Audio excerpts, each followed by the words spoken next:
diferentes maneras de administrar o de seleccionar la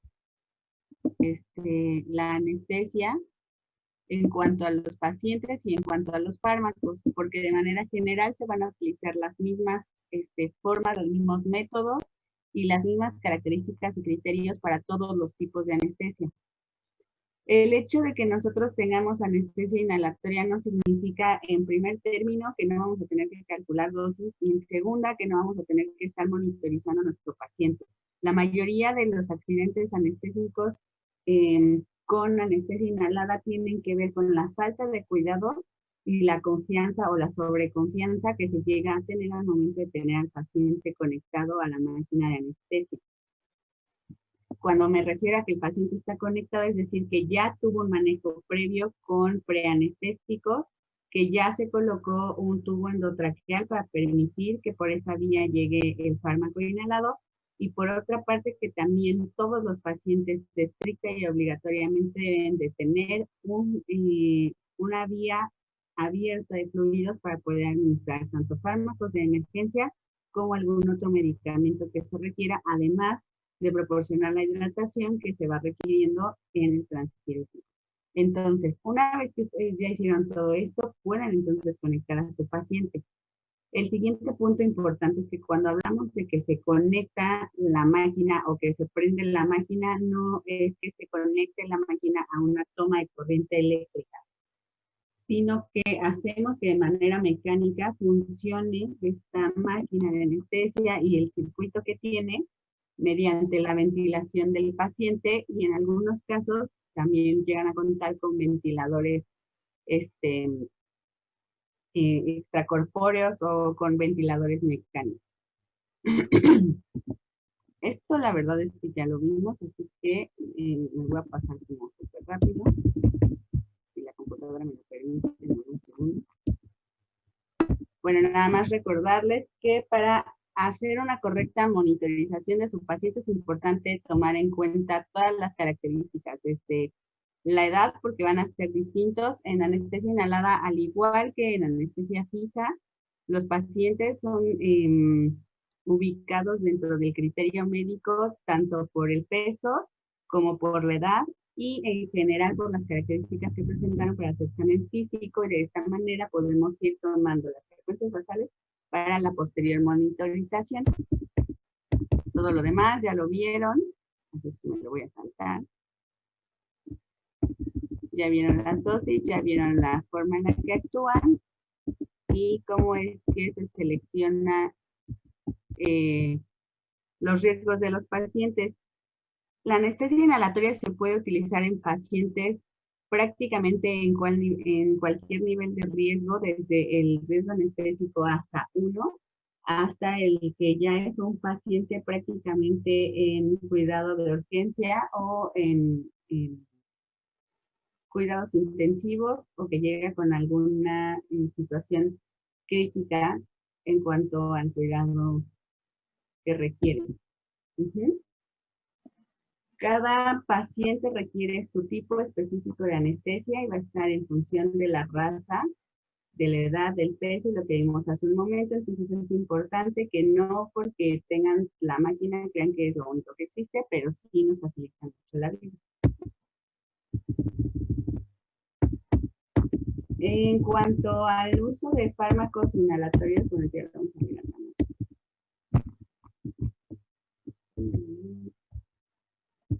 ¿Qué es lo que pasa cuando nosotros tenemos la necesidad o la oportunidad de trabajar con una máquina de anestesia inhalatoria? Primero que nada, buscamos que esta anestesia inhalatoria nos provea de 3 factores importantes para la ejecución, sobre todo de las cirugías que normalmente son programadas. Todas aquellas que son de emergencia pues llevarán una evaluación distinta, pero el previo es que se planeen para poder determinar bien el protocolo anestésico. Y con planeación no me refiero a necesariamente 2 meses, pueden planificarlo 1 hora incluso antes de que su paciente entre al procedimiento.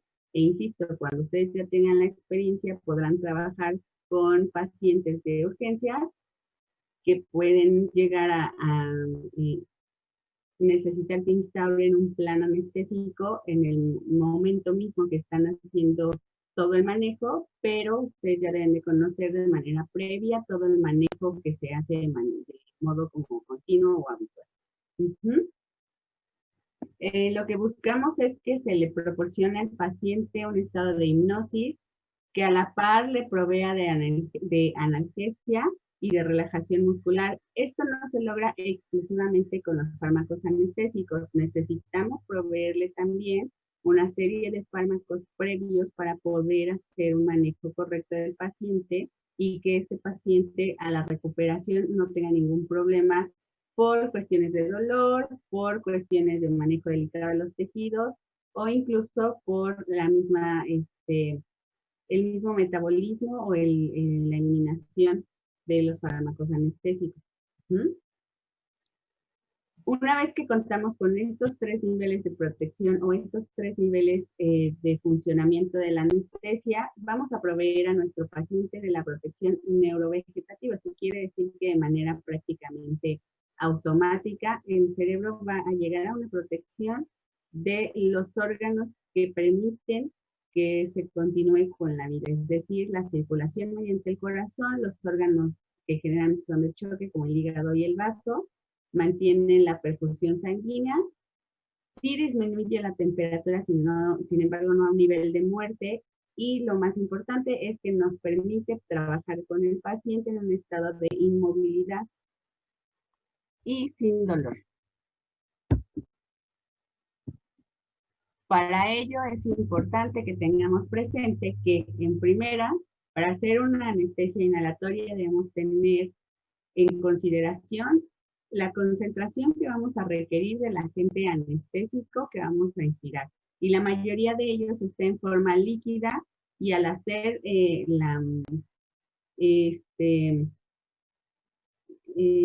perdón, se me fue el nombre, al hacer la vaporización, se transforma ya en un estado gaseoso. Es decir, del estado líquido, a través de diferentes reacciones químicas, vamos a lograr que se transforme en un agente volátil que se pueda captar mediante la respiración. Entonces, además de tener en cuenta que es este agente anestésico y su concentración, vamos a tener que estar todo el tiempo monitorizando y evaluando la ventilación pulmonar, que es la que nos va a permitir que mediante la difusión alveolar este fármaco entre a la sangre y se vaya distribuyendo a todos los tejidos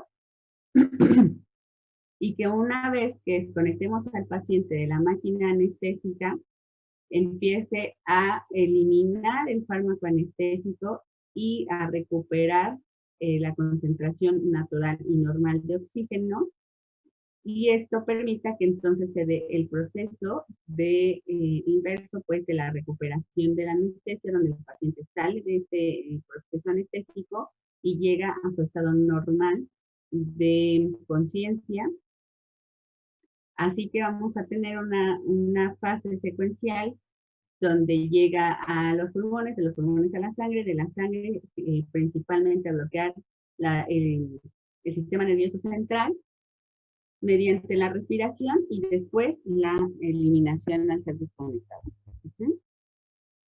Generalmente el mecanismo de acción justamente es entrar a la sangre y por un mecanismo de como inmersión intracelular es que van a alojarse, ¿no? Pero estos fármacos anestésicos tienen una manera como de llave un poco más amigable de la que tienen los fármacos inyectables, porque el proceso del metabolismo es completamente mediante el metabolismo respiratorio, no un metabolismo que tenga que pasar por todos los órganos y sistemas por el flujo sanguíneo y ser metabolizado por el hígado o por el riñón. Para el funcionamiento de estos fármacos anestésicos existen 2 corrientes o 2 hipótesis generales, porque aún como a estos tiempos no se conoce en específico cómo es que bloquean o cómo es que funcionan en sí todos los fármacos anestésicos inhalatorios, porque algunos se representan más en una vía que en otra, pero A pesar de que puedan estar representados en cualquiera de estas dos, eventualmente funcionan con la otra. Entonces hay que, con el tiempo y otras investigaciones, ya se hará como el discernimiento de cuáles son las vías por las cuales funcionan, pero la primera hipótesis es prácticamente donde este fármaco llega nada más y se instala en el sitio de acción y cada uno reacciona a un sitio específico, ¿no? Y a partir de ahí empieza a hacer su función de bloquear el sistema nervioso central hasta la desconexión del paciente. Y la siguiente es un poco más como fisiológica, donde dice que este fármaco va a llegar específicamente a un lugar donde este fármaco anestésico actúa a nivel, digamos, celular macroscópico y como que bloquea las células de todo el cuerpo y además también en el sistema nervioso central y va interactuando de diferentes maneras con las moléculas que existen en el cuerpo de los animales para ir soltando metabolitos de la misma manera que lo hacen los anestésicos inyectables, pero digamos que al final de las cuentas sigue siendo un proceso más amigable porque, insisto, actúa únicamente con el metabolismo respiratorio y no es tan invasivo para las células como lo puede ser el metabolismo hepático o renal. Al final de las cuentas, todos los fármacos van a tener algún tipo de repercusión hepatorrenal, pero no de la misma manera. Por eso es que este tipo de anestesia está indicado en pacientes de mayor riesgo, porque es más fácil de manejar y mucho menos agresiva con los órganos eh, del metabolismo, principalmente el hígado y el riñón, sobre todo al momento de la transformación y de la excreción.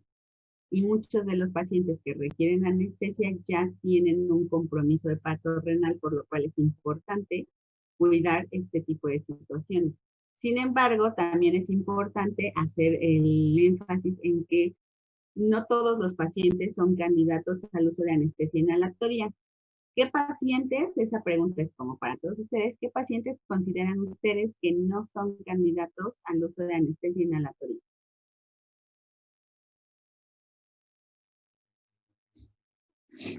¿Ya se durmieron?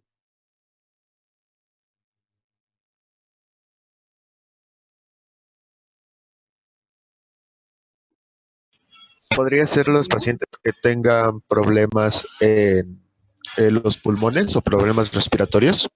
Así es, porque no vamos a tener el órgano de principal función, que son los órganos, perdón, los pulmones. Uh-huh. Entonces, los pacientes que están comprometidos en el sistema respiratorio no son candidatos ideales para la anestesia inhalada, sin embargo, se pueden llegar a utilizar algunos tipos de anestesias balanceadas o de 2 o hasta 3 tipos de manejo anestésico en estos pacientes que ya son pacientes que espero que nunca tengan que tratar porque la verdad es que son bastante complicados. De manera general, en modo macroscópico, digamos, la anestesia inhalada actúa igual que la anestesia fija sobre el sistema nervioso central con sitios específicos de acción en el cerebro y en la médula espinal, provocando una pérdida de la conciencia, que es lo que buscamos con todos los tipos de anestesia general o de anestesia quirúrgica, y proporcionando cierto nivel de bloqueo ante el estímulo doloroso, por lo tanto no vamos a tener respuestas adrenérgicas ni al dolor ni a la manipulación de manera visceral o de manera periférica, porque se bloquean justamente las terminaciones y los impulsos desde el sistema nervioso central y la médula espinal. Además, también vamos a tener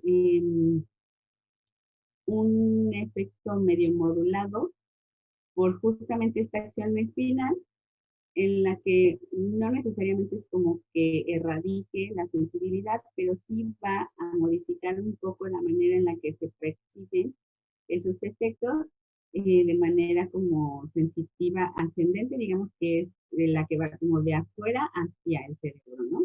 de la médula espinal o de las terminaciones nerviosas de la médula espinal hacia afuera. Entonces no es como, de manera como didáctica, se los pongo en un diagrama muy burdo, pero como para que nos intentamos y les sea a lo mejor un poco más amigable. Cuando hablamos de la anestesia inyectable, a lo mejor imagínense que es como en estas películas de superhéroes, ¿no? Les inyectan ahí una sustancia X que de manera general provoca que todo en su cuerpo se bloquee. Con la anestesia inhalatoria, digamos que lo único que se va a bloquear es solo el centro. Sin embargo, funcionan de maneras tan específicas que mientras uno evita que todo alrededor del cerebro, corazón, hígado, riñón estén bloqueados, la anestesia inhalatoria va a hacer que solo el cerebro y la médula espinal estén bloqueadas y a través de eso la cobertura de los nervios esté bloqueada y entonces no sintamos. Son dos vías distintas, pero hacen el mismo efecto. ¿Sí me entendieron más o menos? ¿Alguien me puede responder si ya se durmieron? Sí. Sí, ya se durmieron, hay o sí entendieron. No, sí lo entendí. Muy bien, muchas gracias. Aquí el esquema muy general de cómo es que funciona justamente impidiendo que se conecten una con otra neurona y bloqueando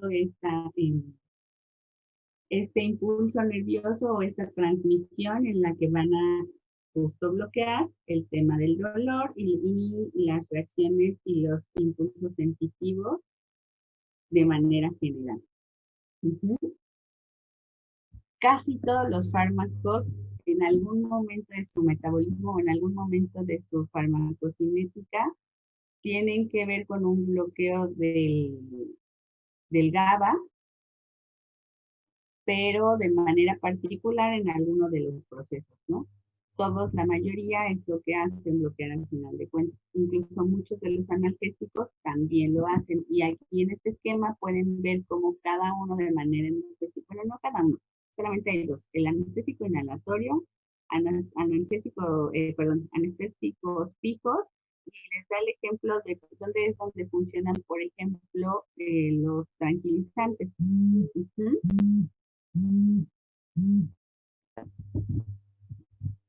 En general, los fármacos anestésicos, como les decía, son líquidos volátiles que se van a poner en una máquina que va a recibir estos fármacos, esos líquidos, y los va a transformar mediante reacciones generalmente de termoactividad en gases inhalatorios.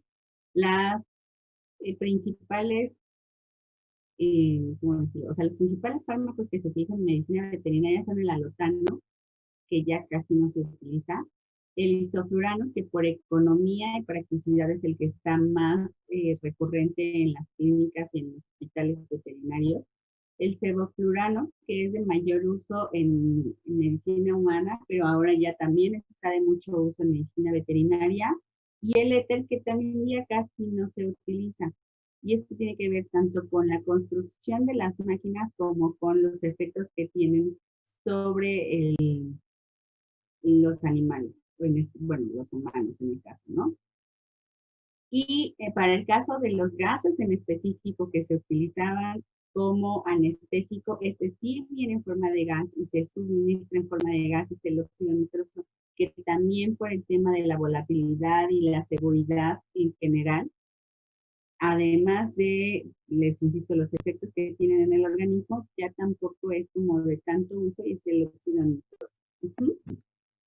Sin embargo, todavía, por ejemplo, creo que por ahí viene una foto que sacamos en las paredes de la facultad, todavía hay instalación para la perfusión de óxido nitroso. Este fue el primer anestésico inhalado que existió prácticamente en la historia. De hecho, el doctor se los mencionó cuando estaban hablando justamente de la historia de los principios de la cirugía y hablaba justamente de cómo se dio este proceso de la analgesia y de la anestesia. Ustedes recordarán que había un señor que iba por el mundo con una maquinita dando espectáculo con los mismos asistentes y les acercaba algunos fármacos para que los olieran y entonces les causaba la pérdida de la conciencia sin perder por completo las funciones, pero sí perdían de alguna manera la racionalidad y entonces se volvía así como todo un show bien divertido. Y parte de estos primeros fármacos con los que se experimentó y que tuvieron acercamiento a estos médicos fue justamente el óxido nitroso. Evidentemente en otras presentaciones, pero era de los primeros que se utilizaban. Este se encuentra específicamente en forma de gas. Esa pared es de la facultad, es de los quirófanos de enseñanza. Y justamente se provee así mediante los tanques de gas que se conectan a una llave que después va a estar conectada a la máquina de anestesia y se le va a perfundir el gas al paciente. Este producto causa vasodilatación, por lo que no está indicado en pacientes que tienen problemas cardiorrespiratorios, porque si de por sí los pacientes con problemas cardiorrespiratorios ya tienen un problema de hipotensión en la mayoría de los casos, cuando ustedes producen esta vasodilatación, causan mayor hipotensión y también hipotermia. Causa un proceso que se llama hipoxia por difusión, que es el momento en el que se comienza a distribuir el fármaco. Los órganos comienzan a perder la oxigenación porque se va ocupando el espacio del oxígeno con el óxido nitroso, así que debemos estar muy pendientes de que los pacientes no pasen mucho tiempo con la administración de este fármaco porque podemos llegar a causar lesiones graves a nivel celular. No me refiero a lesiones como cortantes o punzantes o agresiones físicas tal cual, sino por el tema de que no existe una perfusión de oxígeno correcta. Esa es la hipoxia por difusión. Y evidentemente, si estamos hablando de que es un gas, no se debe utilizar en pacientes que tienen neumotórax, porque entonces, ¿qué es el neumotórax? Agua en la cavidad torácica. ¿Cómo? No, espera. ¿Qué dijiste? ¿Dijiste hidro? Aquí está. Es que no te escuché, es que se trabó, te entendí hidro. Bueno, échatela. Pero sí sabes qué es el neumotórax. Es el colapso pulmonar, No. ¿no? Es presencia de aire en cavidad torácica. Exacto. El colapso pulmonar puede ser secundario a la presencia de este aire en el tórax. No necesariamente esa es la razón, pero el neumotórax, por definición específica como tal, es el aire dentro del tórax. Entonces, este gas, hagan de cuenta que están inflando un globo y si de por sí ya tienen lesiones a nivel pulmonar y además ya están ocupando espacio con aire, este gas lo único que va a hacer es seguirse saliendo del parénquima pulmonar para seguir llenando la cavidad torácica de aire, entonces no está indicado. Tampoco en obstrucción intestinal ni en torsión gástrica. ¿Por qué creen que no con lo que les acabo de comentar?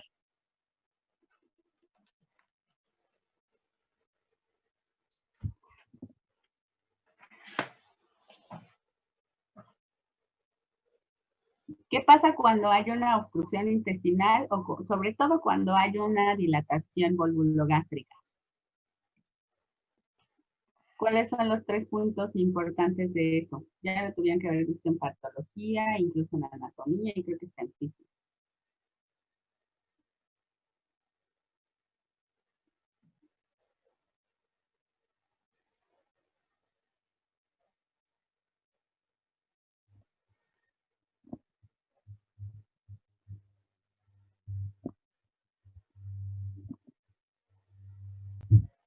Amigos. ¿Les preguntamos al azar, doctor? Sí, de hecho, sí, si tienen la lista por ahí, pregúntenles. Ahora una cosa, todos los que están llevando aquí con nosotros ya llevaron patología, ¿no? Entonces, imagínense lo que... Nada más imagínense, no necesariamente tienen que ser el estómago, imagínense qué se produce, qué problemas se producen con un vólvulo de cualquier órgano. ¿Cuál es el principal problema? Ya nada más partan de ahí y parten de lo demás. ¿Qué se produce cuando hay un vólvulo en un órgano o una torsión? ¿A quién afectamos? Sean lógicos. Pues se puede afectar la irrigación del órgano, ¿no? Exacto. Afectar. ¿Se va a afectar adelante, doctora? Así es. Entonces, ¿qué es lo que sucede? Les estoy diciendo que aquí pueden tener hipoxia por difusión. ¿Por qué creen que no esté indicado?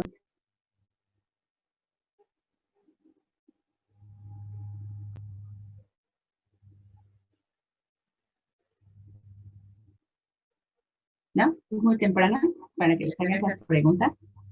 No, yo creo que no.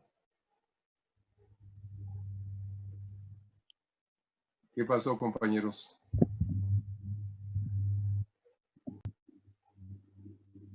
A ver, vamos a preguntarle a Saber Ortiz. Pues porque con el vólvulo ya se puede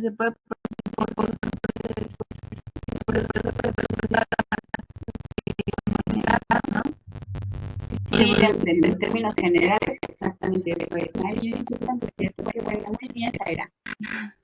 Es correcto, justo. Si ya tenemos un proceso de secuestro sanguíneo, si ya tenemos hipoxia en los órganos y además de este fármaco vamos a provocar más hipoxia, justamente, pues ya no estamos utilizando. Por eso se les menciona el doctor. Se los menciono yo nuevamente, es muy importante que cada paciente tenga las selecciones específicas que requiere.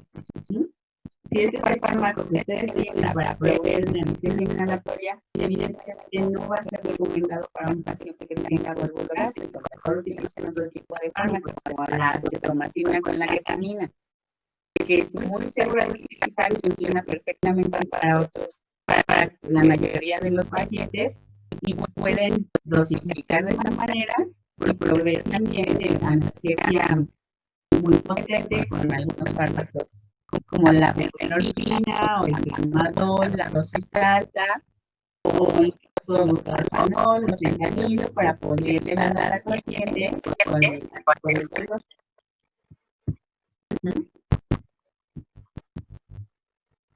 Necesito que me digan si me escuchan. Se oye bien. Muy bien. Y, bueno, a mí se escucha entrecortado. Sí, es que de repente se me va la onda y pero no sé si utilizar. A ver, voy a hacerlo como un poco más.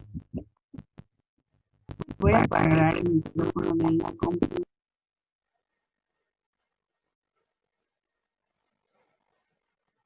A ver ahí, ¿qué tal? Ya está mejor, ¿no? Sí. Sí. Sí, se oye mejor. Perfecto. Bueno, pues ya.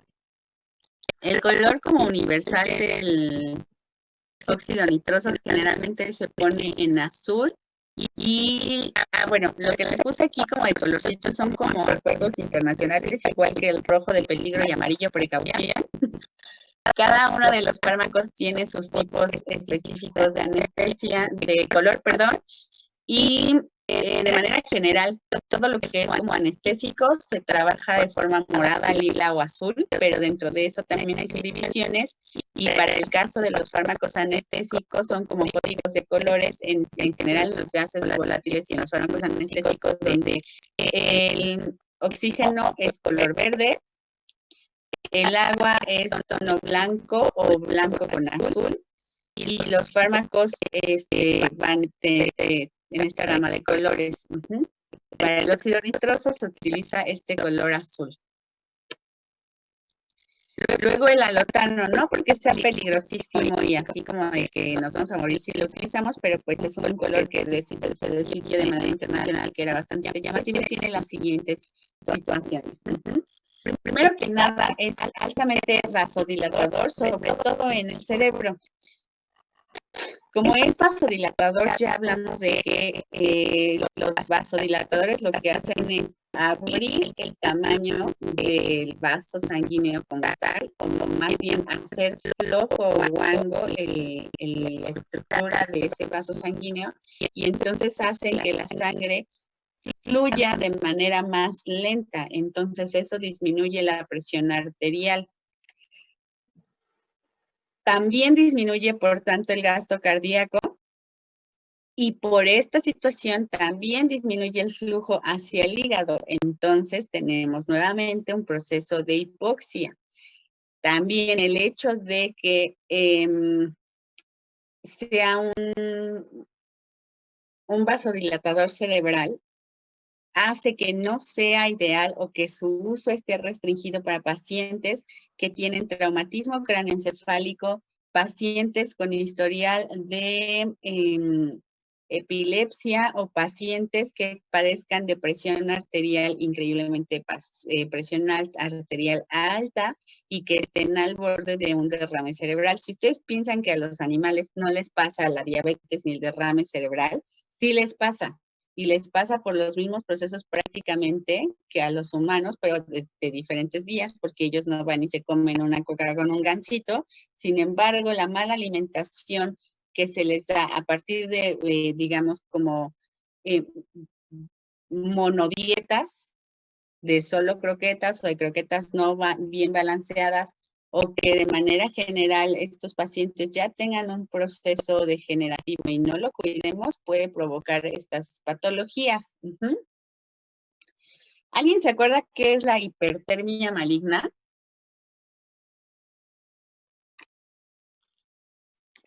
Díganme que sí, por favor. Dedúzcanlo fisiológicamente. El nombre lo dice. Es cuando se da una elevación de temperatura corporal, ¿no? Y contracciones musculares. Sí, ¿y alguien se acuerda por qué se da la hipertermia maligna? Es hereditario.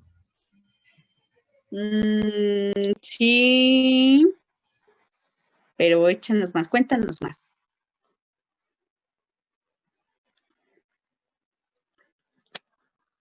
Porque, bueno, o sea, sí es hereditaria, pero no es como que llegue el paciente y así como que de la nada tenga hipertermia, ¿no? ¿Qué es como el proceso? ¿Qué es lo que procede?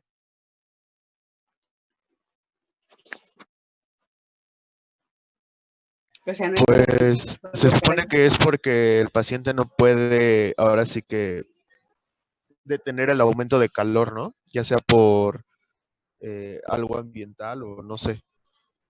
justamente, digamos que sí, de manera, o sea, como que hereditariamente hay pacientes que justo no pueden como regular el sistema de la temperatura y es como un factor congénito.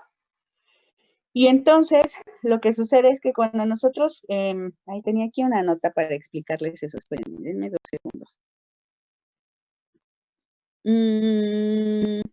Bueno, les voy a pasar como este esquemita que les hice de la hipertermia maligna, pero sí, en general es como este proceso donde justamente ustedes tienen a sus pacientes normales y por la acción de algún fármaco, por la acción de algún, generalmente son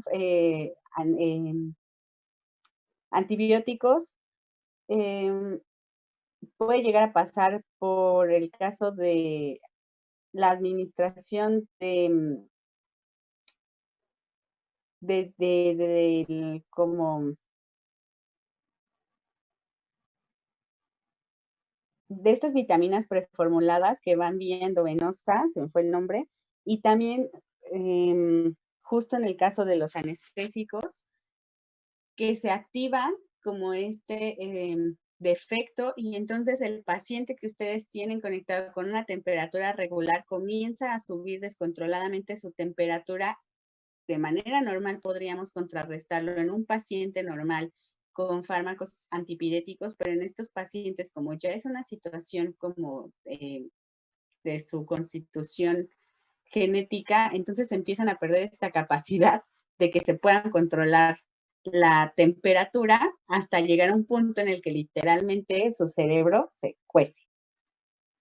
Por el exceso de temperatura, comienzan a convulsionar, comienzan a perder hidratación, la temperatura los lleva a tener estos incluso infartos en el cerebro y que van deteriorando la salud del paciente. Les voy a pasar este cuadrito porque está así como por fase. No lo pude incluir ya en la presentación, pero está como fase por fase el proceso de la hipertermia maligna, pero bueno, el alotano es un fármaco que va a detonar este síndrome de la hipertermia maligna en los pacientes que tienen como este gen, y entonces eso hace que sea de sumo cuidado porque no es como que ustedes puedan hacer una prueba de sangre y digan, este paciente va a tener hipertermia maligna, sino que lo ven cuando ya hicieron la estimulación de este proceso y entonces ahora hay que tratar de revertir o de limitar el daño que produce esta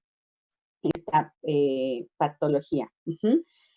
Como ya vimos, que causa la hipoperfusión, que causa la vasodilatación, entonces, como les mencionaba, está contraindicado en enfermedades hepáticas, en pacientes que tienen procesos hepáticos patológicos, en pacientes con traumatismos cráneoencefálicos y con enfermedades cardíacas. La mayoría de los fármacos está contraindicado en pacientes con enfermedades cardíacas. Estos dos, a pesar de ser anestésicos inhalados, ya vieron que tienen contraindicaciones. Entonces, de nuevo, la anestesia inhalatoria no lo es todo en la vida. Y si estos son los fármacos con los que cuentan, o esta es la máquina de anestesia con la que cuentan, no es de elección en los pacientes cardíacos, no es de elección en los pacientes hepatópatas. Así que hay que tener mucho cuidado con considerar la anestesia inhalatoria como lo único y lo mejor que existe en la vida, porque justamente no todas están indicadas. Y ahorita van a ver también que aún con los de uso más común, como el isoflurano, que es como el que ahora está de moda, porque la verdad de todos los anestésicos inhalatorios, este es el más económico. Las máquinas de anestesia que se utilizan ahora pueden ser tanto de uso veterinario como algunas reconstruidas, y durante mucho tiempo el isoflurano se utilizó en medicina humana. También ahora se reconstruyen estas máquinas de medicina humana y se adaptan para el uso de la medicina veterinaria. Lo único que hacen es cambiar el dial, que es yo señalando la pantalla, que es esta cosita que está aquí, donde pueden ver numeritos, y acá abajo que es el vaporizador, y lo único que se hace es cambiar al uno que sea como de uso permitido en medicina veterinaria. Es muy económico relativamente y es muy fácil de conseguir relativamente. Este es como el más seguro dentro de los de nueva generación porque causa menos vasodilatación que el alotano y menos vasodilatación que el óxido nitroso, pero aquí ya no les mencioné el óxido nitroso porque el óxido nitroso es un gas. Este ya es un líquido, igual que el alotano. Estos ya son líquidos volátiles que al uso en en este perfusor, digamos, o en esta capsulita donde se va a hacer la vaporización, entonces se convierte ya en un gas inhalatorio, pero es mucho más seguro porque no causa tanta vasodilatación. Sin embargo, sí causa un proceso de descenso de la temperatura, sí causa hipotermia. Entonces, si son pacientes que ya traen un proceso de hipotermia, es importante tenerlo presente para colocar ya sea camas térmicas o estar constantemente perfundiendo al paciente con solución endovenosa tibia o atemperada. Altera muy poco la frecuencia cardíaca y la función cardíaca, por lo cual está recomendado en pacientes con insuficiencias cardíacas, con insuficiencias hepáticas y con daño cardiopulmonar, pacientes con traumatismo, y no eleva tanto presión intracraneal, por lo tanto también está indicado en pacientes con traumatismos craneoencefálicos y para cirugías oftálmicas. Pero a pesar de todo, y como les decía, sigue siendo un fármaco de cuidado porque sí tiende a deprimir la ventilación y tiende a bajar la temperatura. Y como ya vieron en el último párrafo, sí tiene cierto nivel de metabolismo hepático mínimo, a diferencia del que puede tener el alotano o del que tiene el óxido nitroso, que son altamente hepatotóxicos en comparación con el resto de los fármacos inhalatorios, no tanto con los fármacos inyectables, pero sí tienen más o menos ahí el mismo o la misma observación con respecto al metabolismo hepático. Entonces, este también puede ser utilizado en pacientes con daño hepático o con daño renal. Pero insisto, hay que tener cuidado con estas situaciones de la ventilación y de que causa un descenso considerable en la temperatura. Y esto se los menciono porque llega a suceder y nos ha pasado mucho, sobre todo en enseñanza quirúrgica. Tenemos estas máquinas de anestesia inhalatoria que utilizan isoflurano. Y entonces a veces los conejos son unos entes complicadísimos para hacer anestesia. Yo creo que yo sí he trabajado con conejos y operado conejos y cuyos y cosas así, pero son los menos. Y la verdad es que lo que pueden hacer con anestesia fija también lo pueden lograr con anestesia inhalatoria, pero aquí el tema principal es que estos pacientes no es tan sencillo de manipular sus frecuencias, ninguna de ellas, porque son sumamente rápidas, pero así como es de rápido su metabolismo, así de rápido se les mueren, con anestesia fija y con anestesia inhalatoria, porque nos descuidamos y los tenemos con la máquina de anestesia y entonces se profundizan al grado tal que, como les digo, tan rápido es su metabolismo y tan rápido se mueren, que cuando ustedes se dan cuenta, su paciente ya perdió la ventilación y entonces entra en paro respiratorio y subsecuente en paro cardíaco. Y la segunda razón por la cual se les pueden llegar a morir los pacientes de este tipo es porque los tienen en la máquina de isoflurano, olvidan este tema de que deprime súper rápido la ventilación, pero que también deprime muy rápido la temperatura y los dejan ahí con la mesa fría, que es de acero inoxidable, con la solución que no está ni siquiera temperada, sobre todo en términos de la facultad, porque ni siquiera tenemos un horno de microondas para temperar la solución. Entonces, imagínense, la solución está entrando fría al organismo. La mesa está fría y ahí ponen a su paciente, a pesar de que les ponen pañales o les ponen periódico para aislar, de todas maneras no es suficiente. El ambiente del quirófano debe ser frío para proveer también, o más bien para asegurar o disminuir el crecimiento bacteriano, porque recuerden que los agentes patógenos crecen con temperaturas un poco más climatizadas. Y además el metabolismo mismo del conejo, entonces prácticamente lo dejan morir por hipotermia o por apneas. Entonces, es importante que aunque sean máquinas relativamente seguras, estén evaluando a su paciente. Y lo mismo pasa con gatos, no saben la cantidad de gatos que se deprimen y que entran en un proceso de accidente anestésico que hay que recurrir a sacar porque se les disminuye mucho la temperatura.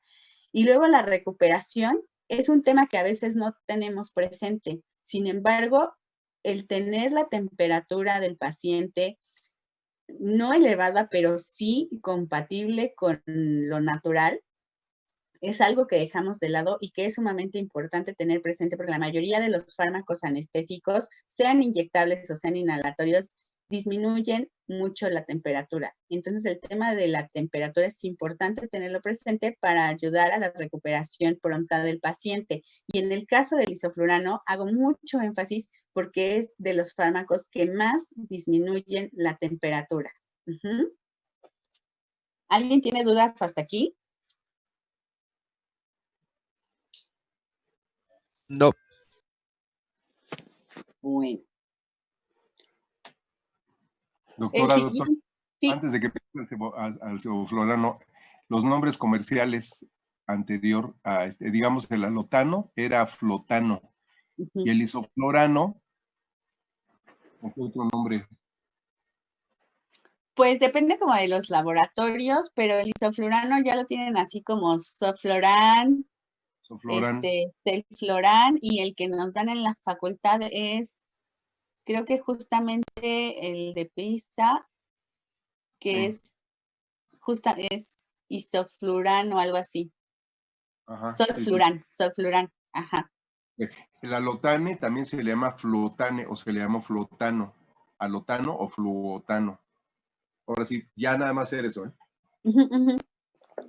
Y sí es importante que un poco los conozcamos porque a veces cuando llegan a trabajar como a la clínica, es como lo que pasa con los Kleenex o con la coca, ¿no? Es como que, o como, como el meme de que piden un Boing de guayaba o piden, no sé, un jugo del que sea y dicen la marca y con los Kleenex en lugar de decir como los pañuelos desechables y entonces no sabemos de qué nos hablan. Pero en general, pues hablan de estos fármacos, pero son conocidos o por la farmacéutica que los distribuye o por el nombre comercial. Entonces es importante que los tengan presentes porque necesitan saber a qué se refieren cuando trabajen con algunos médicos en algunos otros lugares. Ajá.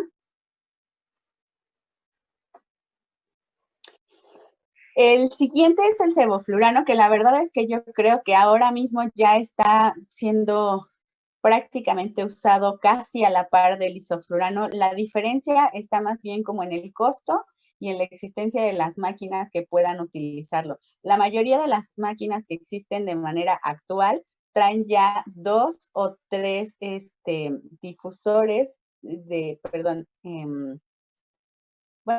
difusores de fármacos anestésicos donde pueden utilizar ya sea sevoflurano o isoflurano o sevoflurano con otro anestésico inhalatorio. Algunos médicos llegaban a utilizar el mismo dosificador o el mismo vaporizador que se utiliza para el isoflurano con sevoflurano porque más o menos químicamente podrían ser parecidos y se volatilizan más o menos de la misma manera, pero si ustedes utilizan el,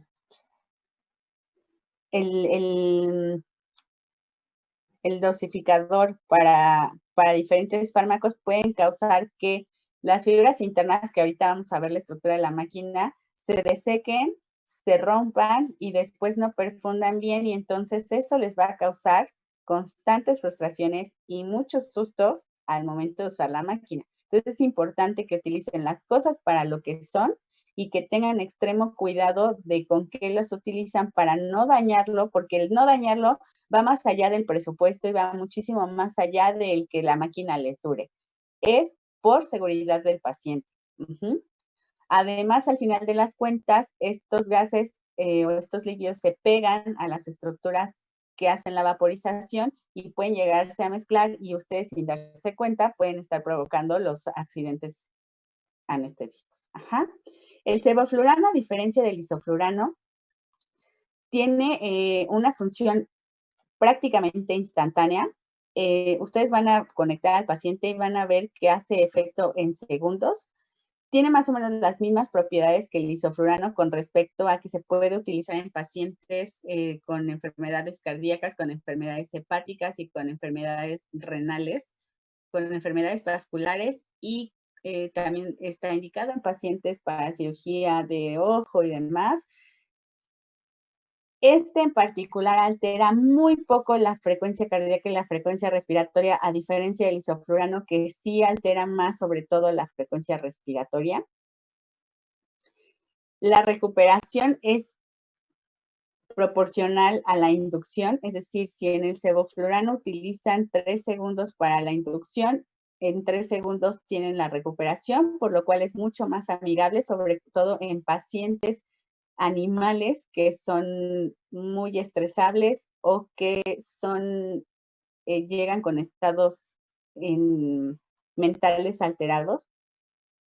porque no tienen que pasar tanto tiempo en el proceso de salida que puede ser similar a la excitación o que sí consideraríamos una excitación como tal. Entonces es bastante más amigable visualmente para el equipo que lo está trabajando, pero también fisiológicamente para el paciente. Sin embargo, aquí de cuidado es que la inducción es muy rápida y también es muy profunda. Entonces, si ustedes no están familiarizados con el manejo del fármaco en cuanto al tiempo de inducción, pueden provocar la muerte del paciente en segundos, porque se profundiza prácticamente al tiempo que están colocando ustedes la conexión con el tubo endotraqueal o con la mascarilla, si es el caso. Entonces, si ustedes hacen que la vaporización que se da en porcentajes, y ahorita vamos a ver cómo, sea alta y sea rápida, también deben tener en consideración que su paciente se va a profundizar rapidísimo y que van a empezar a ver, si bien no altera la función cardíaca y respiratoria, sí la profundización del paciente va a deprimir la frecuencia cardíaca y respiratoria por el mismo proceso de profundización. Y entonces, si no están al pendiente, pueden llegar a matar a su paciente por no darse cuenta de que ya estaba profundizado en un tiempo rapidísimo, en un tiempo mucho menor, casi la mitad de lo que se tardarían con el isoflurano. Y lo mismo pasa cuando están terminando la cirugía, que es una práctica que yo he visto en muchos hospitales y que la verdad es que no la recomiendo porque sí es importante cuidar el término de la anestesia, pero al final de cuentas se tiene que trabajar en equipo y a veces por no planear bien las cosas, que el anestesista ya se quiere ir a su casa o quedó con la novia o lo que sea, entonces como de, órale, cirujano, sutura rápido, cierran la máquina de anestesia y este fármaco en particular reacciona también súper rápido para el momento de la eliminación, entonces no les va a dar tiempo de hacer el correcto cierre y por apresurar las cosas también pueden causar bastantes daños al paciente, al tejido que están trabajando y además no tienen por qué estar como trabajando a las carreras, ¿no? Pero sí sucede que si no se dan cuenta también o no están familiarizados con esto mismo, cierran el paso del sevoflurano y entonces su paciente prácticamente se despierta a la mitad del acto quirúrgico. Entonces deben estar muy conscientes de cómo es que funciona. Y me refiero a que cierran la máquina porque es un proceso que se tiene que hacer cuando su paciente está en riesgo de muerte o en profundización exagerada, porque como es un metabolismo respiratorio, lo que tienen que hacer, sobre todo para recuperar al paciente, es cerrar el flujo. Pero hay que estar jugando un poco con esta dosificación y con el tiempo de acción de los fármacos. Entonces, sobre todo la atención y el conocimiento de los fármacos es vital para el uso de cualquier recurso anestésico. Esta diferencia del isoflurano tiene del 3 al 5% de metabolismo en pacientes hepáticos. Sin embargo, en el hígado, sin embargo, sí se puede utilizar en pacientes hepáticos porque la molécula como tal no es tan agresiva con los hepatocitos y tampoco como con el riñón, entonces se puede utilizar en este tipo de pacientes. Sin embargo, no dejen de lado que su metabolismo hepatorrenal es del 3 al 5%, en el caso del isoflurano es apenas del 0.2%, pero todos los fármacos de una u otra forma van al riñón y van al hígado. Entonces eso llévenselo así en la cabeza. Aún los fármacos tópicos, en algún momento por acumulación, van a llegar a tener alguna presencia en hígado y en riñón. Es muy importante por eso que todos los fármacos tengan conciencia de cómo se utilizan, para qué se utilizan y cuáles son los efectos secundarios o daños colaterales que se podrían dar con cada tipo de fármaco, el que sea. ¿Alguien tiene dudas hasta el momento? Yo tenía una pregunta. ¿Qué tan común es encontrar a un paciente que tenga o no? Bueno, que se te presente un paciente con hipotermia maligna. Pues la verdad es que yo creo que solo he tenido uno en la vida y fue en la facultad aparte. No es común, ¿eh? No es común la hipotermia maligna. No. Aquí más que nada el uso que le estamos dando es a través del uso del alotane o flotano. Pero estos gases, tanto el óxido nitroso, que se utiliza todavía en medicina humana, pero ya no lo utilizamos en medicina veterinaria, el alotane o flotane va a ser rara la máquina que vean ustedes que funciona con alotano o flotano. De hecho, ya es muy raro encontrar una máquina con alotano o flotano, y las máquinas que funcionaban con alotano o flotano cambiaron su vaporizador, lo hicieron un vaporizador adaptado para isoflorano, o sea que les puedo asegurar que más del 90% de las hospitales, clínicas veterinarias trabajan con fármacos, ya sea el isoflorano o el sevoflorano, pero como decía el autor, es muy caro el sevoflorano. Es un poquito más seguro, pero esto de la presentación de la hipertermia maligna se daría más que nada bajo anestesia y así en estricto orden con el uso del alotano, pero como es un gas que cayó en desuso, todavía el alotano hace 20 años era popular, el alotano flotano, en la actualidad ya no. No sé, doctora, si usted haya visto ya en hospitales o en clínicas el uso del alotano que todavía continúa. Yo no lo he visto, pero... No, lo he visto justo como dice, más en el INER, por ejemplo, y así, pero pues como de manera experimental se utiliza para justamente tener como estos estudios. De manera terapéutica yo creo que ya no lo he visto. En hospitales así como comunes, en medicina veterinaria no. En medicina para humanos, como dice, sí, pero de ahí en fuera no. Y la verdad es que estos pacientes, les digo, el único que yo he visto así, que yo he visto en la vida, ha sido en la facultad, y reaccionó más bien ante las proteínas del propofol, que fue lo que desencadenó este proceso de hipertermia, que al anestésico inhalatorio como tal. Entonces, tiene muchos mecanismos de activación, pero necesitaría saber, o sea, ahorita lo vamos a ver como ya con cómo funciona la máquina de anestesia inhalatoria, pero en introducción, digamos, necesitarías saber pegado a tu paciente primero una mascarilla, abrir al alotano sin una medicación previa para que fuera el alotano realmente el que le causara la hipertermia en términos actuales. Evidentemente, hace tiempo, cuando se utilizaba de manera común y corriente, como dice el doctor, hace unos 20 años, pues sí se hacía, ¿no? Y ponías a tu paciente directo y entonces el alotano era el que causaba eso en particular. En pacientes que ya tienen de manera congénita este gen. En el resto de los pacientes no es como que tú les administres el fármaco y en ese momento decidan que van a tener hipertermia maligna. La verdad es que no pasa tan así.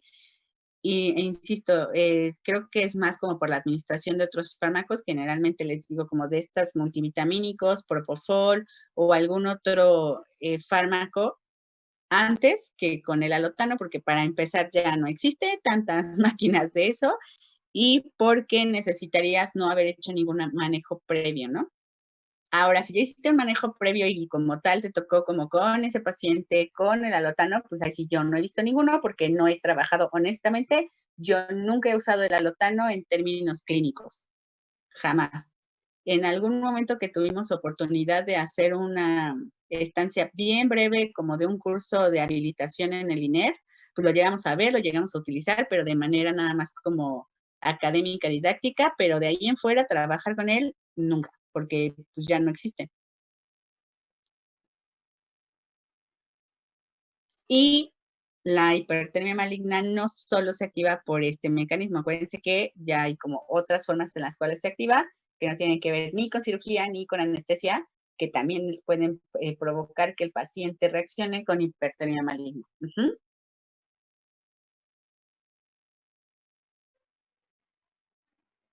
Es muy raro de tener la actualidad maligna como tal, y más con el tipo de fármacos que se utiliza, es muy raro. Pero digo, está bien como no ni siquiera como anécdota, sino como información, Sí. Que te das cuenta que se puede presentar, ¿no?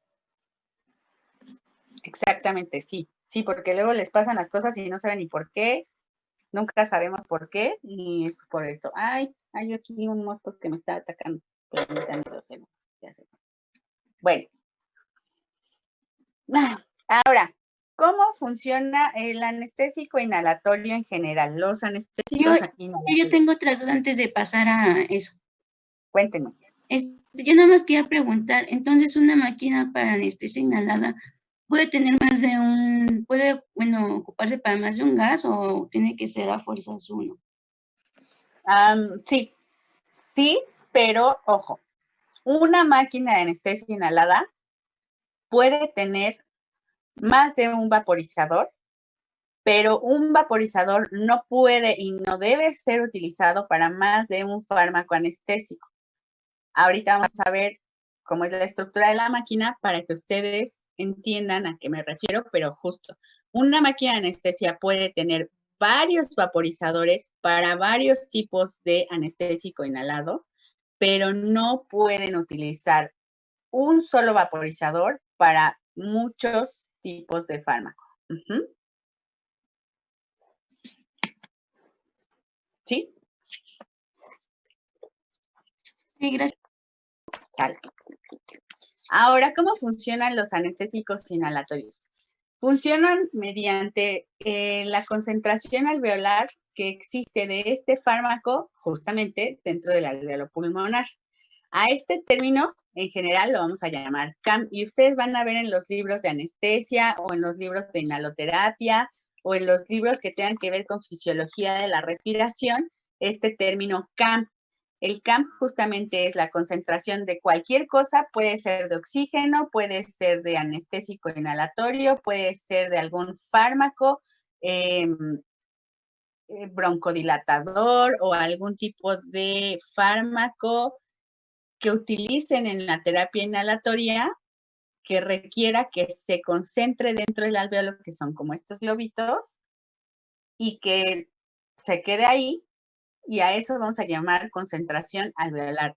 Ahora, la palabra mínima determina que, ahora sí que cuánto es lo menos que necesito de ese fármaco, cual sea, para llegar a la acción que estoy buscando. Entonces, ¿cuánta concentración de ese fármaco necesita existir en el alveolo de manera mínima para que haga efecto el fármaco que sea?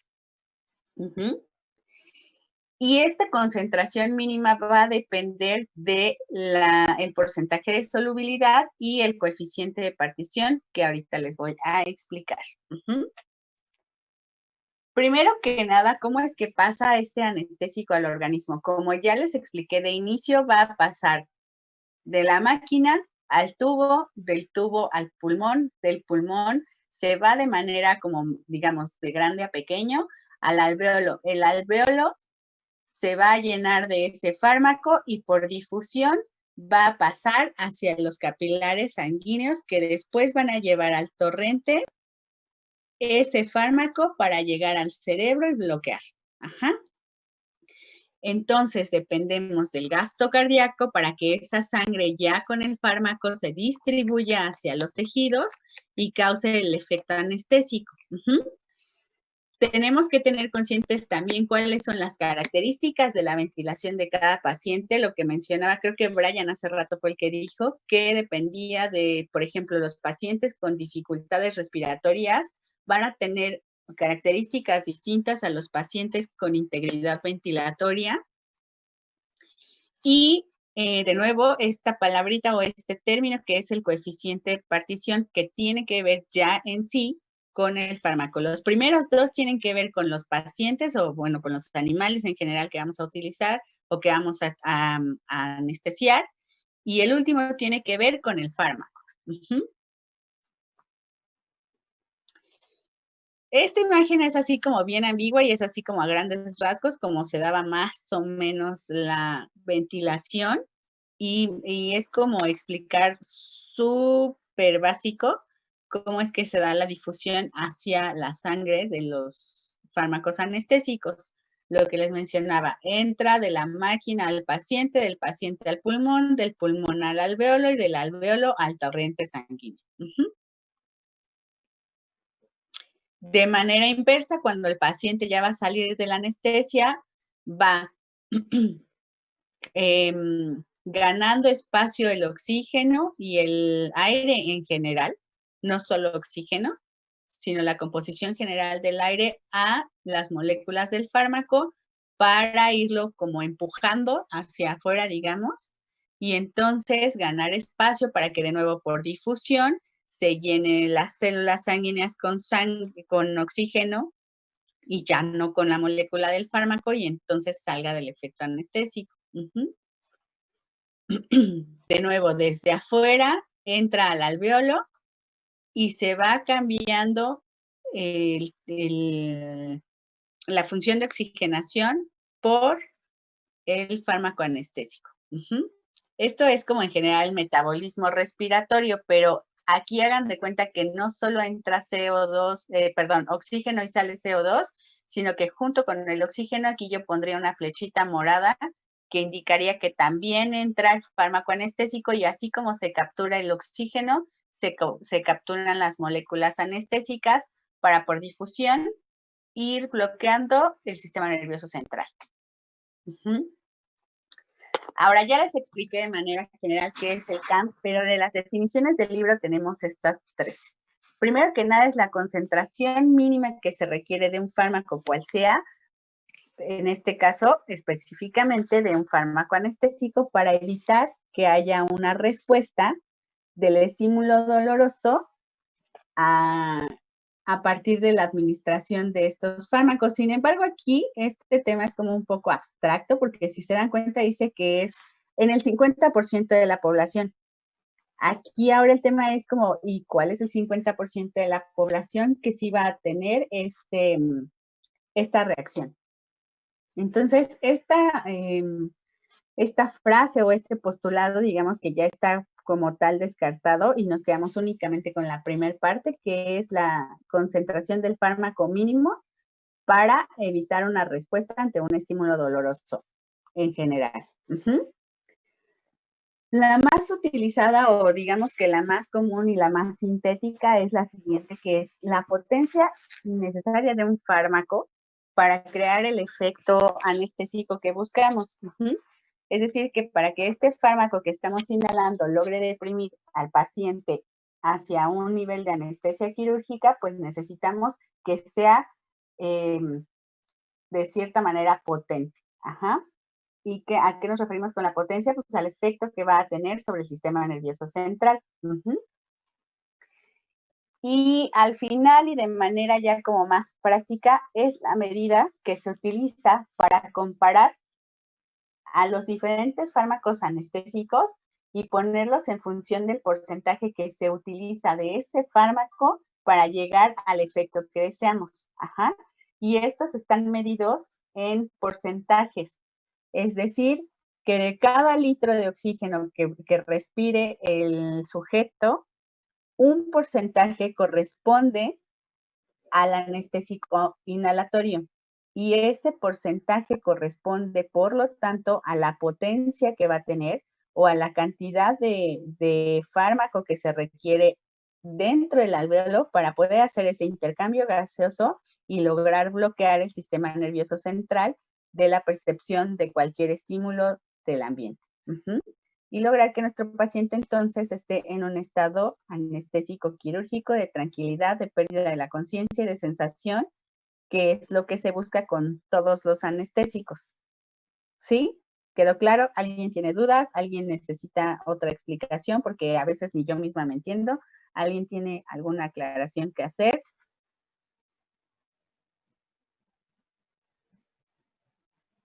Chiquillos, ¿ya se volvieron a dormir? No, todo bien. Bueno. ¿Sí quedó claro lo del CAM? Digo, no, es así como pregunta de examen.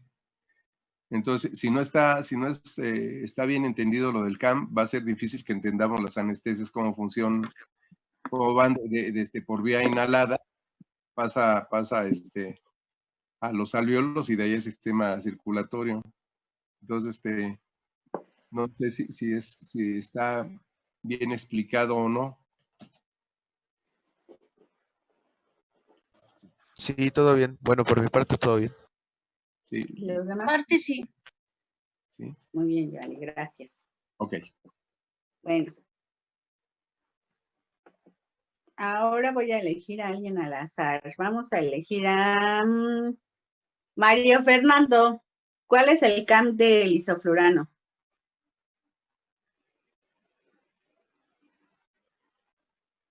Mario Fernando. Aquí estoy, pero estoy pensando.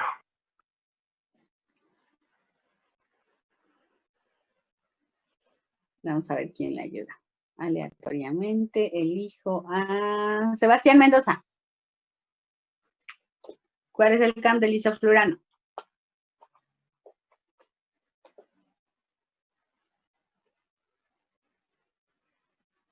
Sebastián. A ver, jóvenes. Acuérdense que les dije que abrieran su micrófono porque no puedo abrir el chat por aquí.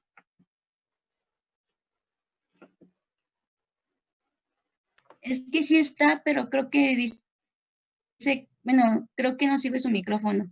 Pero si quieres, escríbelo yo. Dice que no se escucha. No, no te escuchamos, Sebastián. Dice que tu micrófono está apagado. Pero solo para que vean cómo ya se están durmiendo, no les he dicho cuál es el CAM del isoflurano. Ya vieron cómo se están durmiendo bien, ¿sí? Pero está bien. Cada fármaco anestésico tiene su propio CAM. O sea, no, ahí es donde como entra un poco la disyuntiva de por qué estos postulados son un poco distintos y más bien hay que conjugarlos para llegar a una definición en específica. Acabo de decir que cada fármaco tiene su propio CAM y que también les dije que el CAM era la concentración que se requiere en el alveolo. Entonces, o es del alveolo o es del fármaco. Pues bueno, de nuevo, lo que sucede es que cada uno de estos fármacos, con la información que les di hace un momento, es que se llega a la conclusión de que cada uno de ellos tiene un valor porcentual de efecto o un valor porcentual de concentración que se requiere dentro del alveolo de cada uno de esos fármacos para hacer el efecto. Esto sería, entrecomillado, el equivalente a la dosis necesaria. ¿Por qué no hablo de dosis en los fármacos inhalatorios y sí en los fármacos inyectables? ¿Alguien me puede explicar eso? O más bien, ¿alguien le puede como explicar en general al grupo eso con sus propias palabras? Porque en fármacos inhalatorios hablo de concentración alveolar o de CAM y no de dosis como en fármacos inyectables.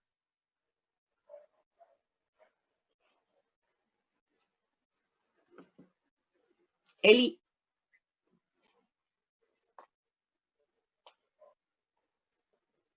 Eli Herrera, ¿nos puedes dar tu definición o tu observación de esto, por favor?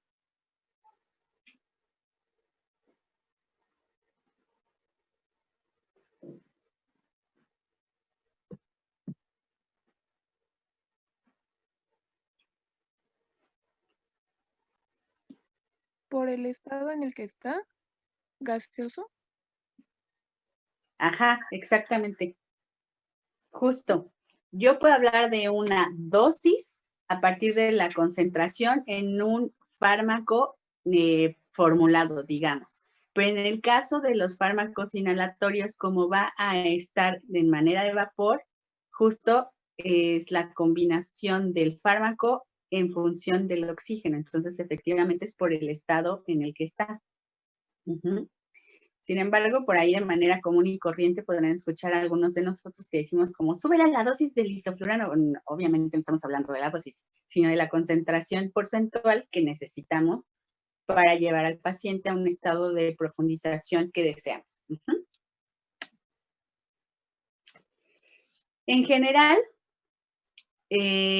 hagan de cuenta que estamos hablando, ay, se los voy a poner como yo lo entendí, porque la verdad es que yo soy muy como de mopeds y de diagramas y así, porque a veces me cuesta mucho trabajo entender cómo funciona, pero si no lo entiendes, la verdad es que no lo puedes usar, porque no sabes cómo y se vuelve una negligencia. Entonces, imagínense ustedes que estamos hablando no sé, naranjas, por ejemplo. O de limones, que es lo que es como más común. ¿Sí han visto que hay como esos limones amarillos y los limones verdes? Ajá. Para hacer un agua de limón, mientras ustedes necesitan 5 limones amarillos de esos grandotes para que sepa limón, de los limones verdes nada más necesitan 1 o 2. Prácticamente eso es de lo que estamos hablando con la concentración alveolar en relación con la potencia anestésica. Es inversamente proporcional. Mientras menor concentración necesitemos de ese anestésico, significa que tiene mayor potencia. Es decir, que un fármaco es mucho más poderoso o su efecto es mucho más evidente con una concentración mucho más pequeña dentro del alvéolo. Y eso lo convertiría en algo ideal, excepto porque si este campo o esta concentración es menor y yo no estoy adiestrado, puedo matar al perro. Vamos a ponerlo en comparación. Si yo tengo isoflurano y tengo sevoflurano, les expliqué ahorita que necesito, o más bien que el sevoflurano hace efecto muy rápido, tanto de entrada como de salida. Entonces, eso significa que la concentración alveolar mínima que requiere de sevoflurano es prácticamente menor que la concentración que requiere de isoflurano. Entonces, el paciente va a llegar a un estado anestésico más rápido, con menos volumen de sevoflurano que del que requiero de isoflurano para llegar al mismo nivel de anestesia. Ajá. ¿Sí lo entendimos? Con mi ejemplo del agua de limón. Sí. Perfecto. ¿Cuáles son los factores que pueden disminuir la eficiencia de estos fármacos en relación a la concentración que se requiere dentro del alvéolo? Primero que nada, la temperatura. Generalmente, si el paciente está hipotérmico, el estado anestésico va a tener más tiempo de efecto y va a ser más potente. No porque el fármaco sea más potente, sino porque el organismo del paciente está deteriorado. E igual que todos los fármacos de todos los tipos, inyectables, locales, inhalatorios, todos funcionan más evidente en pacientes deteriorados en cuanto a la temperatura, en cuanto a la concentración de sales, en el periodo si es que están gestantes o no, de la edad, si tienen medicamentos previos, pueden ser depresores del sistema nervioso central, no necesariamente sedantes y tranquilizantes y eso, sino que también los fármacos de tratamientos, por ejemplo, para la epilepsia o para el manejo del dolor crónico, para el manejo del dolor, se me fue el nombre, ahorita me acuerdo. Pero bueno, estos dolores que ya son como constantes, en casos de anemia o de mala nutrición, en casos de hipotensión, donde el paciente ya llega en un estado crítico, que generalmente son pacientes de urgencias, estos últimos con hipotensión o con hipoxia. Los que pueden aumentar el efecto de la concentración son justamente la hipertermia y los estimulantes del sistema nervioso central. Entonces, los del lado derecho son los que me llevan a necesitar menos anestésico y los del lado izquierdo, o bueno, en el caso de su pantalla, los del lado derecho de la pantalla son los que me llevan a necesitar más anestésico y los del lado izquierdo son los que me llevan a necesitar menos anestésico. Se los mencioné ya con anterioridad. Si el paciente está deteriorado, requiero menos dosis porque ya su cuerpo en general está mal, ¿no? Ya está en procesos de, a lo mejor, choque, ya está en procesos de justamente hipotermia y demás. Mientras que del lado derecho necesito calmar al sistema nervioso central que ya está teniendo también un proceso a lo mejor de estrés, de liberación de cortisol o de algún tipo de intoxicación previa que no permite que los fármacos ocupen su lugar para hacer el efecto. En comparación, esto es lo que les decía, en comparación de cada uno de los fármacos y en cada una de las especies, se necesita esta parte porcentual que de 1 litro de oxígeno que respire mi paciente, esta parte porcentual corresponda al fármaco para llegar de manera sintética, digamos, o en estudios clínicos, para llegar a un estado de anestesia constante, para abatir el sistema nervioso central. Entonces, mientras de isoflurano requiero del 2.3, de sevoflurano requiero el 2.3, de isoflurano requiero el 1.28 y de alotano el 0.87, pero la potencia que tiene el sevoflurano es mayor a la que tiene el sevoflurano. Perdón, al revés. La que tiene el sevoflurano es mayor a la que tiene el isoflurano.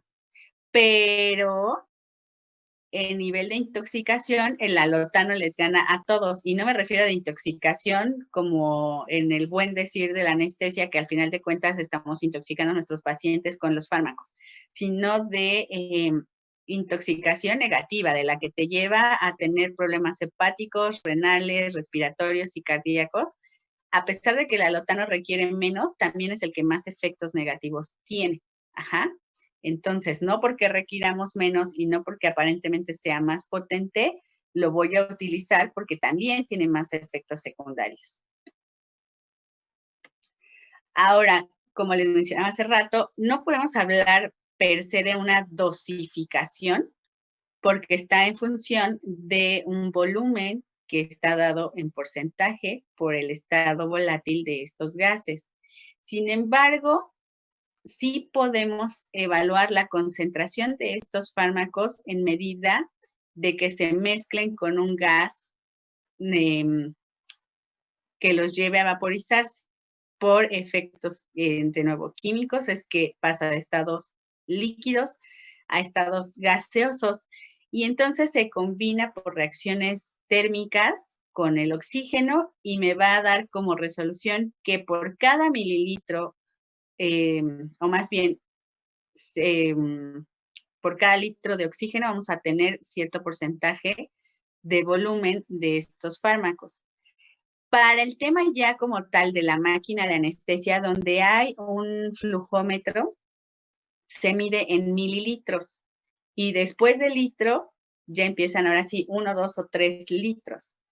Debajo del litro se mide en mililitros de 100 en 100 y entonces normalmente cada mililitro de fármaco se va a diluir, pero ahora en unidades de 100 mililitros para que te dé un volumen porcentual. Y vamos a elegir el porcentaje que necesita nuestro paciente en función de, 1, cuál es el agente que estamos utilizando y a partir de ese y de cómo veamos que hace efecto en el paciente, vamos a girar la perilla para la dosificación en el dial, que son los numeritos que vienen arriba que ahorita vamos a ver. Y por otra parte, ¿cuál es el flujo que estamos teniendo de oxígeno? Porque el oxígeno también tiene un efecto al final de las cuentas en el sistema nervioso central. Y si ustedes creen que el oxígeno es todo bondad, no. El oxígeno también nos intoxica y podemos llevar a nuestro paciente a una hiperventilación y que esa hiperventilación cause toxicidad a nivel del sistema nervioso central. Entonces, no hay que confiarnos con que con solo ponerle oxígeno a nuestro paciente ya va a estar bien, porque si aumentamos la cantidad de oxígeno y quitamos el resto de los elementos que componen el aire, vamos a intoxicar también a nuestro paciente, no solo con el fármaco que estamos utilizando. Entonces, el volumen porcentual de la concentración de anestésico inhalatorio está en función de los litros o mililitros de gas que estamos pasando y a esta mezcla se le va a dosificar en función del número que tenga el dial, que está en la parte de arriba del vaporizador, y del volumen de gases frescos, que en este caso es el oxígeno, que estamos perfundiendo. La solubilidad de los fármacos se refiere a la relación que hay justamente de la concentración del oxígeno de estos gases dentro del alvéolo y cuánto tenemos de ese líquido como tal o de la concentración de ese fármaco, de ese anestésico inhalatorio, pero en la sangre. Es decir, que ahora vamos al caso del café soluble. Ajá. Ustedes van a tener la concentración de café en su taza de agua y es lo mismo que pasa en la sangre. La concentración de ese fármaco en la cosa líquida que haya en el cuerpo que va a ser la sangre. Eso es la solubilidad del fármaco. Y está en función del tamaño de molécula, del tipo de partícula, del tipo de anestésico y de como la facilidad que tengan las células para absorberlo y pasarlo a la sangre.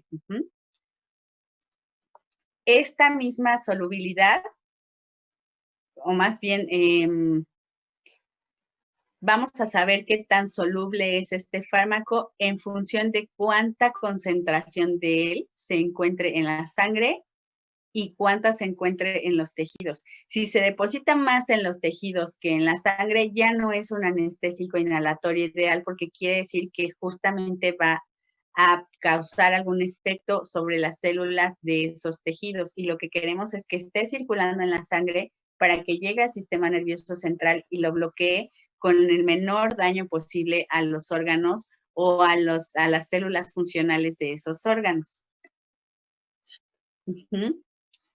Otro término importante de los anestésicos inhalatorios es el coeficiente de partición. Ese coeficiente de partición es cuánto de ese gas se va a absorber para pasar a la sangre. O sea, que si voy a poner 5 mililitros de fármaco inhalatorio y de esos 5 mililitros se van a vaporizar y voy a utilizar el 2%, que de ese 2% se utilice idealmente por lo menos el 1.5 o el 1.7% para que sea eficiente el uso y no se disperse lo demás o se desperdicie o se quede por ahí nada más flotando en el torrente sanguíneo o nada más estorbando al metabolismo respiratorio sin hacer un efecto como tal al sistema nervioso central y que tampoco se vaya ese sobrante del fármaco a alojar en los tejidos y que después de que se haga ya como toda la anestesia y toda la cirugía, se quede ahí y se vaya absorbiendo poco a poco porque me va a tardar muchísimo más tiempo en recuperar el paciente porque todavía tiene anestésico en su sistema. Ajá. ¿Vamos bien hasta aquí? Sí, todo bien. ¿Sí lo están entendiendo? Sí. Conste. Participen, si no tienen micrófono en el chat, participen por favor para saber si la doctora no está nada más gastando su saliva y su tiempo. Entonces, si algo no queda claro, este es el momento, porque es la base del uso de la anestesia inhalada, que más adelante vamos a ver cuando se haga la práctica virtual, lo vamos a ver cómo se utiliza. ¿Sí? ¿Todo bien? ¿Vamos entendiendo bien? Esto es como de mucha química, pero pues bienvenidos a la medicina, amigos. Así es esto. ¿Listo? ¿Seguimos? Sí. Sale. Entonces, ya que sabemos qué tan soluble y qué tanta concentración tienen nuestros fármacos, entonces vamos, miren, este esquema es como lo que les estaba explicando hace rato. Vamos a definir cuál es el fármaco que mejor se acomoda a nuestro paciente y que mejor se acomoda a nosotros y que vamos a utilizar en cada uno de los casos. Entonces, imagínense que esto es una vena y, bueno, más bien imagínense que esto es como el capilar que está debajo del alveolo. Ajá. Entonces, aquí se trata de que veamos cuántas bolitas moradas existen en función de cuántas bolitas rojas en el torrente sanguíneo.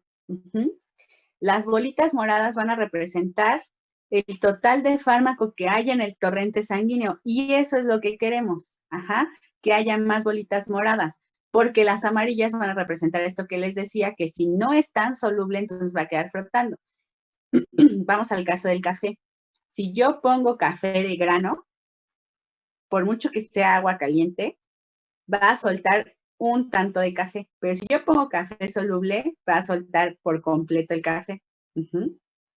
Entonces, ¿qué prefiero? Tomar agua de calcetín con café de grano que no se diluye y que no voy a tener la misma concentración, o café soluble que va a tener el 100% de la concentración porque ya se deshizo en el agua. ¿Qué me voy a pasar a la boca? Uno que no esté como diluido y que cueste trabajo absorber, u otro que ya está prácticamente deshecho y ya se integró por completo en el agua y voy a absorber por completo. Para los exquisitos del café, eso nada más fue una idea didáctica. No crean que a mí me gusta mucho el café soluble, pero es para que entiendan a qué se refiere. Ese es el ejemplo tal cual de la solubilidad. La practicidad y la economía al metabolismo. Entre menos trabajo le cueste al organismo absorber y desechar un fármaco, va a ser muchísimo mejor para los fines quirúrgicos y para la seguridad del paciente, porque no está gastando su energía en deshacer un fármaco y en absorber un fármaco y no está gastando las células ni intoxicando las células tratando de deshacer estas moléculas del fármaco, sino que lo absorbe de inmediato y de la misma manera tan fácil lo absorbe es como lo deshace. Eso es lo que buscamos, que sea fácil de absorber y que sea mucho más fácil todavía de desechar sin dejar fármacos no disueltos o fármacos inactivos y que tampoco genere tantos metabolitos que después se conviertan en intoxicaciones.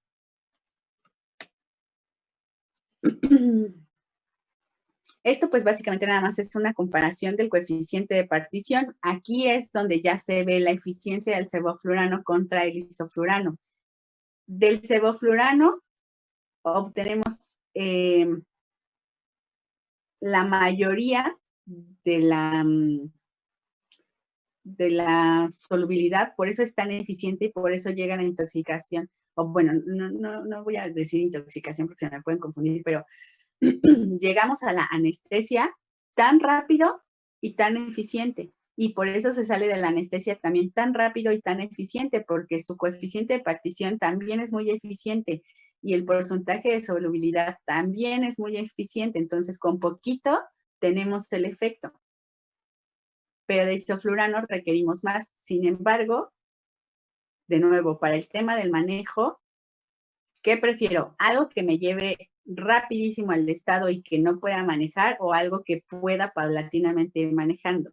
Ahí ya está en función de la habilidad del anestesiólogo y de la precaución que se tenga, pero también de para qué necesito cada uno de los fármacos. Y yo creo que, doctor, les daremos como un descanso, ya son las 9. Me fui como hablando. No, yo creo que sí, porque si no se nos van a estar durmiendo, un descanso de unos 15, 20 minutos, ¿no? Para sí, que tomen. nos vemos como 8:15, 8:20 para que se echen un café igual que yo. En ese inter voy a entrar a Zoom de nuestra plataforma para pasarle la clase de mañana, ¿le parece? Sí. Ok, jóvenes, nos vemos en 20 minutos. Coman algo, párense, sálganse a respirar y nos vemos en 9:20, por favor. Sale.